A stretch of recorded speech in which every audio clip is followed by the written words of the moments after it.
Hello, my friends. I am your friend Kevin, and this is your Divine Daily Blast. All right, before we get to our message of the day from the spirits, the fairies, and the angels, I want to do a shameless self plug. Why not? Everyone else is. If you go to the link at the bottom of this screen, kevincross.com/book hyphen online, don't forget the hyphen, you will find a menu of spiritual services. I would love to chat with you one on one. And if you're free on a Sunday afternoon, you've got nothing else to do, put your feet up, have a cup of tea, and we'll have a chat. That's a discounted reading for the month of December. Let's get back to the reading. All right. All right, so this is a take 2 of this video. Thank you for liking, subscribing, and doing all you do to help support and expand the reach of this Divine Daily Blast. Today's a Sunday, so we change up the cards a little bit, and I like to take my time on a Sunday morning to get grounded with spirit, a little bit like my own personal time with worship. Just, let the sun come up, sit out there on my back screen porch and watch the eastern sky as the earth sort of revolves, and we watch the earth turn so the sun can start shining on this part of the globe. Anyway, I digress. Today is an angel numerology number 1, and I call today a day to be ambitious. A day to just move forward and do whatever you need to do to be the ambitious self. I pulled up from Angel Affirmation card, the card from Archangel Zadkiel, who says, "Call upon me, the Archangel of Memory, when you need to increase your mental abilities and remember facts or release unhappy memories." Here's your affirmation. My memory is perfect.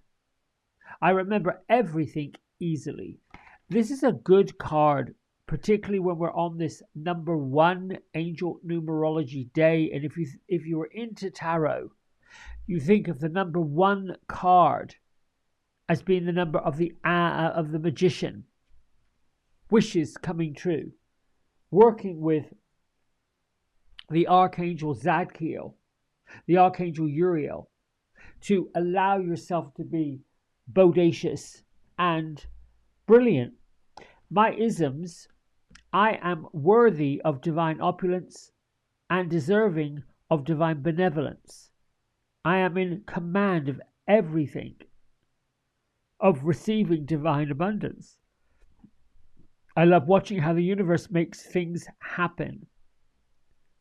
I am on the right path of the best divine benevolent outcome in all areas of my life. And so it is. So if you get ambitious with these affirmations and you move forward with gusto, unbelievable great things can happen for you.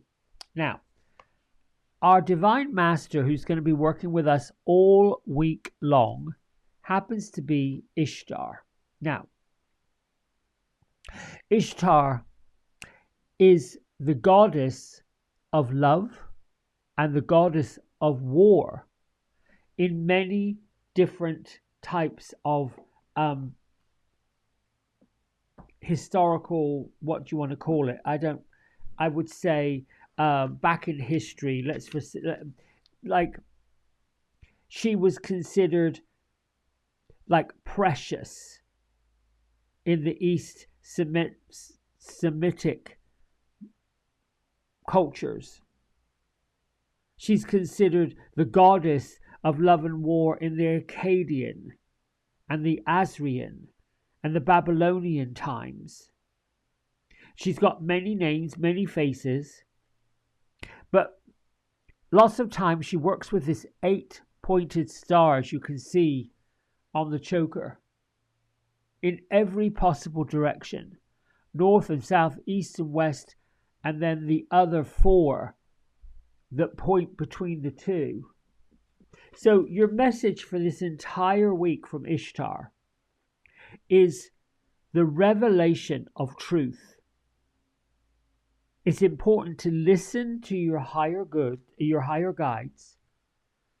And there's a really, really, really good chance that the truth that you get may create a little bit of contrasting, like the war between your head and your heart. What you are guided to listen to may be in contrast to what you have been taught to believe. So we have to reconcile what we're thinking, what we're feeling, what we're listening to our intuition, to look for something better, to look for something that makes more sense. And so you've got a chance to make a decision about how you feel about things without losing out on anything. You're being encouraged to seek the truth, even if it's challenging or difficult to listen to. But what's really important is that you honor the truth that lives within your heart. You honor the truth that lives within your soul. You honor the truth that you believe is right and just. We're going through a cultural shift. So it's not an accident that our angelic activation happens to be the Thronins. Now, there are 3 archangels that work with the throne or the seat of God, the great creator. One is Metatron, one is Sandalphon, and the other one is Orion. These 3 beings, with their name O-O-N, which is light, are the light carriers. Metatron being the light carrier that is able to move things, shift things. And Metatron is usually more aligned up with people who work in mediumship, spiritual guidance. Metatron works with moving the realms and the vibrations between the spirit world and the earth world. Sandalphon also will take your thoughts and feelings through prayer up to the great divine creator, into the ethers, gathering together all the energies that we need to fulfill our purpose, our journey, what we're here to do. So this is a sacred time for growth and healing and for understanding. Kind of looks like a wise one. Almost like you could apply this image at least to Sandalphon and to Metatron. Now Orion for me is an energy. It's a star being energy. It's not necessarily in human form, but more to work with the twinkly lights of the stars, to work with those little orbs that poke out between the leaves of the trees that shine. Somewhere we're like, where's that light coming from? Straight from Orion. So the activation prayer here is: every challenge I face is an opportunity to grow. If you have been experiencing challenges, which we have, if you're in the light, if you're a light worker, if you're one of my friends of the channel and friends of the Woo Woo Lounge, you've had challenges reconciling what your heart wants, what the love wants, with what the world is doing. When we're sensitive to the atrocities, to people being marginalized, for people being judged, for people being unfairly treated. When we look at these things, and it shows up in the most ridiculous ways: rudeness on the road with traffic, pushing to the front of the line, being a little disrespectful, not holding the door open, like how we were taught manners, almost like gone out the window. In everything, it's becoming more and more and more seemingly, I don't want to get into the weeds of this, seemingly complicated. While our technological age that we are now in is brilliant, it allows us to get communication through satellites, through airwaves, that we wouldn't have had before. However, That's a physical implement. We've been able to do this intuitively with our thoughts, with our telepathic skills. Except organizations have put it in the heads and the minds and the hearts of many that to believe in something that doesn't physically exist is a little ridiculous. However, at the turn of the century, Y2K and all of that, we end up with phones that do not require any kind of electrical circuit to plug into the wall, or any kind of aerial on the roof, or any kind of implementation. It just requires on airwaves. The transistor radio that came along had a thing that you pulled up that got signals. We've been dealing with this non-physical, non-seen energy for well over a century. Now we get to put all of it together. There's a card here. Now I'm using the Manifesting with the Fairies today, or this whole week.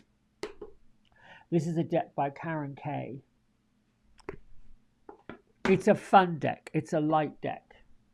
Because I feel like we are in the season of goodwill. This card is poking out. Gertrude and Beatrice. Oh, I love this. Look. So look, you know, I didn't do this. When I set this deck in this box, all of them were face down. This card happened to be, I pulled the box out. This card happened to turn itself around. These things happen on purpose. This card was, I shuffled, but this card decided it wanted to be seen. So this is about manifesting your knowledge. But I'm going to suggest it's about manifesting your inner knowledge in a very playful way. We see our fairy queen, and she's inside the hollow of her tree, and she's reading her books. You could pay attention to the newspaper. You could pay attention to, I don't know, anything you want to. But knowledge is considered somewhat powerful. And just as our fairy queen turned herself around and said, I have a message for you. And that message is, let me go read it from the guidebook because I want to make sure I get this right. The message really comes as a way to allow you to, let's see, where is it? Here we go. It's time for you to absorb knowledge through the study.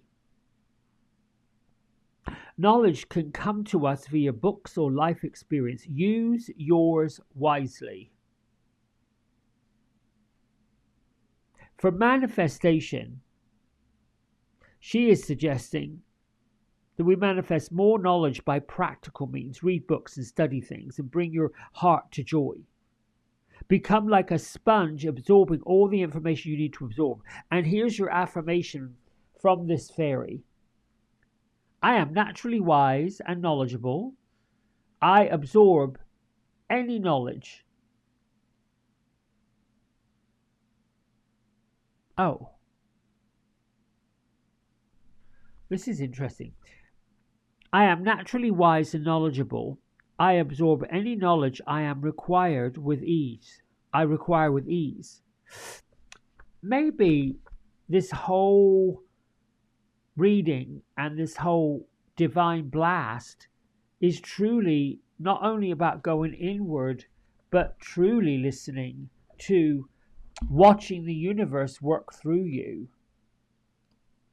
I'll take this further because Gertrude and Beatrice, when I asked them, what are you doing? They were in the middle of the woods and they're decorating literally the trees. They're like putting bunting up and they're putting sparkly things up outside in the trees.